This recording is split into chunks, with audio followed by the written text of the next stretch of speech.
Good afternoon, friends. It's Thursday, December 3rd, time for a reflection. Last night, as our Ruth Bible study was coming to a close, Pat offered a story that she had heard on the news. I suspect that many of you in this area have already heard the same story. It's been in the news last night, and I heard it again this morning. About an 11-year-old boy in San Joaquin County who took his own life yesterday during a Zoom class time. Our group had a collective sigh when they heard that news. The air went out of the rooms where we were gathered. When the class time was over and everybody had been shut down, I sat at my computer thinking, praying for the family of the 11-year-old. For the fellow classmates who heard that, if not seeing something. For the first responders who showed up at the house. For his sister who ran out into the street calling for help. For all of those who've been affected by this moment. And then as I sat in my living room, I thought some more. I thought of Carl. Carl was a pastor that I could recognize when I saw him, but I wouldn't say that we were friends. And it was a Monday morning as Chuck and I were getting ready to play golf that Chuck told me that the bishop had called him earlier that morning to tell him that Carl's wife had called asking for prayers. So Carl had missed an appointment at church that morning, and he wasn't answering his phone. She was worried. It was so un-Carl-like. I remember Chuck and I having a prayer before we teed off. Before we finished the round that day, Chuck had another phone call from the bishop. Carl's car had been found in the parking lot at the north end of the Golden Gate Bridge. We had an impending sense of doom. A couple of days later, Carl's body washed up on the shore, and it was evident that he had jumped from the bridge to his death.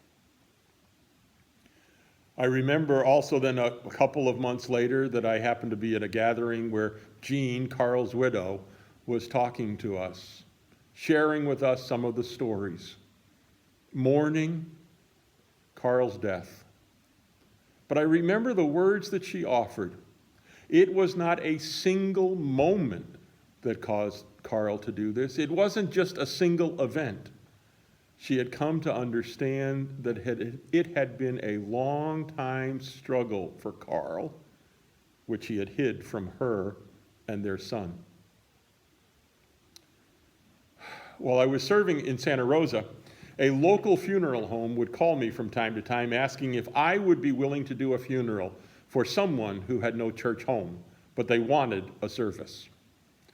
Most of the time, if not all of the time, I said yes, I could work that into my schedule. And so it wasn't a surprise one day when Wes, one of the funeral directors, called me and said, "Bob, can you do a funeral for George Smith?" That's his real name, by the way. And I remember sitting back and going, "What?" Because there was a George Smith in my congregation. And I was a little surprised that I was hearing about George's death from Wes, not from George's wife, Betty. And I remember stammering something like, "Yeah, I can do that." By the way, Wes had said, "Oh, he took his own life. Are you okay with doing it that way?" And then, because I hesitated for just a nanosecond, he said, "Oh, and by the way, here's his phone number, and his wife's name is," and it wasn't Betty. So I sighed another sigh of relief to know that it wasn't the George Smith I knew. As I sat with the family making plans for George's service, I remember that they offered, without me prompting with any questions, the cause. He committed suicide. He shot himself.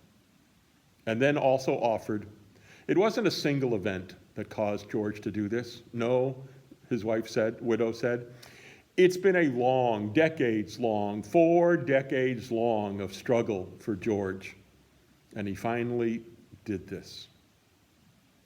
Not one event, but a long series of events. Made me think of that 11-year-old who took his life yesterday. What was his lifelong struggle about? What demons was he wrestling with? I may never know, and that's okay. It's just my question. What happened? I also think of Buzz George. Buzz sent his wife Carol out to go shopping one day in December about 5 or 6 years ago. And then he made his preparations. He put heavy plastic in the bathroom on the walls and around the bathtub, took one of his guns, and shot himself. It wasn't a single event. It was a lifelong struggle that caused Buzz to take his own life that day. What causes this? An 11-year-old. 3 adult males. What causes this? You know, as I said, the parent side of me wonders, why? And the parent side of me wants to remind myself that it's not one moment, one event. It's a lifelong struggle. Now, for the 11-year-old, it would be easy to blame COVID fatigue or Zoom classes or not being able to see and play with friends and classmates.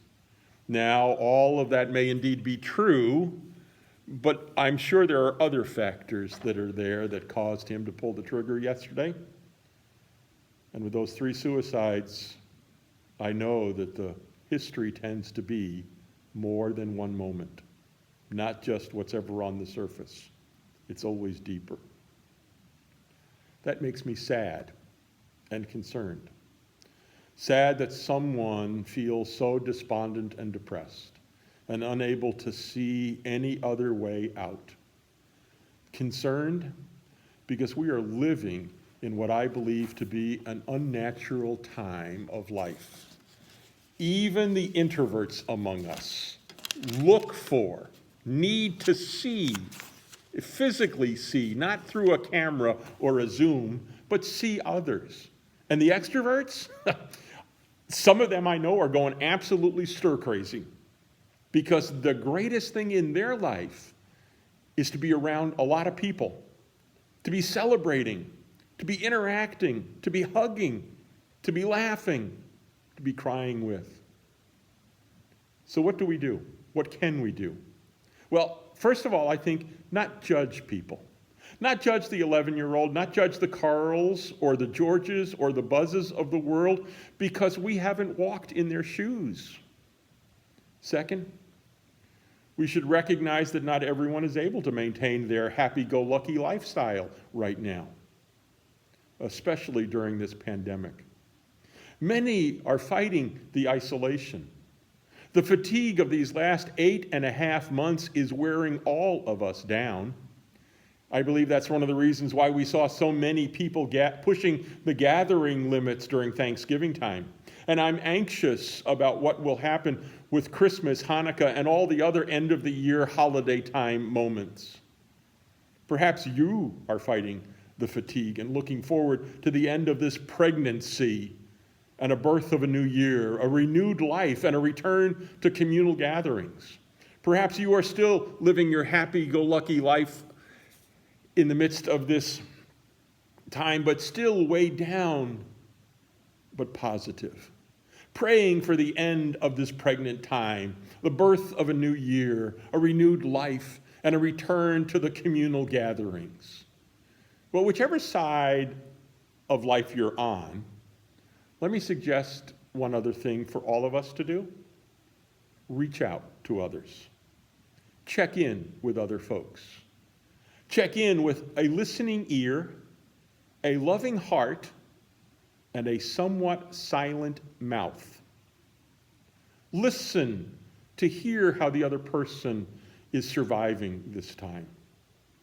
Don't speak about your time. How are they doing? A loving heart filled with compassion for the other person. Truly hearing what the other is saying even if it is hard to hear. And with just a few words on your lips, remind them with words like, yes, it is hard to endure. Yes, I share that anxiety, that fear, that worry, that frustration. Personally, I've given up on using the phrase, we are all in this together. And every time I see it or hear it on the TV screen, I cringe. We're not in it together. I have a specific way of dealing with it all. But the Georges, the Carls, the Buzzes, the 11-year-old of yesterday, they're not in it with me the same way. We're not all experiencing this time the same way. Well, we may all be looking for answers. We're all hanging in there, even if some of us are hanging in by just one last fingernail. We are all waiting for an end, and some of us can wait better than others can. So is there someone you should reach out to because you're happy-go-lucky? Is there someone you should reach out to because you're despondent and worried and afraid? Is there someone to reach out to today, tomorrow, over the weekend? Then please do so. If you're the happy-go-lucky one, please listen. Don't try to solve it. Don't tell me or anyone else that we'll be fine. Just listen to what is said. If you're the despondent one, reach out to someone you know and trust who will listen. Please, for your sake, for our sakes, please talk and share. It may not make the long-haul difference, but I do believe that in a single moment, a single event can offer a ray of hope for a period of time. Be the one who brings the hope. Be the one who looks for the hope. Hey, until next time, well, it'll be Sunday soon, so I hope to see you in church on Sunday. It's also parking lot worship time, so please, 2 weeks in a row, come back to the church parking lot, worship with us, bring your communion elements. You'll serve yourself communion during worship time rather than previously as we've done it. But until then, please, please, please, wash your hands a couple times a day, 20 seconds at a time. Use that hand lotion to keep them nice and soft. Wear your mask. Wear your mask. Wear your mask. You get the repeat? Yeah, I know it's inconvenient and it's frustrating, but it's for you and for me and for everybody else. Stay that 6 feet away from other people, but within your bubble, get as close as you can, please. Hug one another. Just love one another. And stay home if you're not feeling well. Go get tested if you feel you need to. And pray, as we all will, that the test will be negative. Can you imagine that? You have failed a test, and that's good news. And of course, Sergeant Esterhaus says, be careful out there.